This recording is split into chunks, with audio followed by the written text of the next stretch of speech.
We start with breaking news overnight in Newport News. Two men are found dead in an elementary school parking lot. Deanna LeBlanc's been on the scene now for a little more than 2 hours. So Deanna, tell us what you know so far. Well, Katie, we can tell you the medical examiner just left Saunders Elementary School. That's where we are, and they transported the two bodies of those deceased victims to the medical examiner's office so they can perform an autopsy to determine cause of death.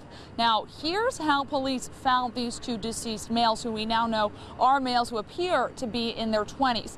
Well, around 1:30 this morning, a third person with gunshot wounds ran to a house on the other side of this school asking for help. Police came to respond to the scene. They transported him to the hospital with life-threatening injuries, and while they were canvassing the area looking for information, they found these two other men deceased in the parking lot. Now, police say that they do believe all of these instances are related, or incidents rather, are related, but they aren't going so far yet as to say the two deceased people were also shot. That is something that's going to be determined by the medical examiner hopefully later on this morning. So we are expecting an update from Newport News Police at some point later in the morning. Now, I also want to mention that detectives appear to be wrapping up here. The presence of detectives has certainly dwindled. There used to be a lot of detectives here. Now we're just seeing a few uniformed police officers. So we're wondering if the parking lot will be cleared soon. If it is, we'll let you know. We know there is a little bit of a concern about a school event here later today, and we are checking right now to make sure that is still on some sort of summer camp.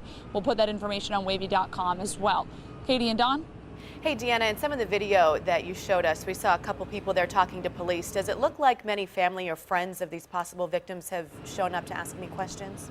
No, Katie, and you know, a lot of the detectives came out in plain clothes. Obviously, they were likely called out of bed early this morning around 1:30. So I haven't seen anyone that looked to be a family member or even a neighbor. I don't see anyone who appeared to be distraught or concerned, but there were, like I said, several detectives here, and I believe a lot of them just were in their street clothes at the time.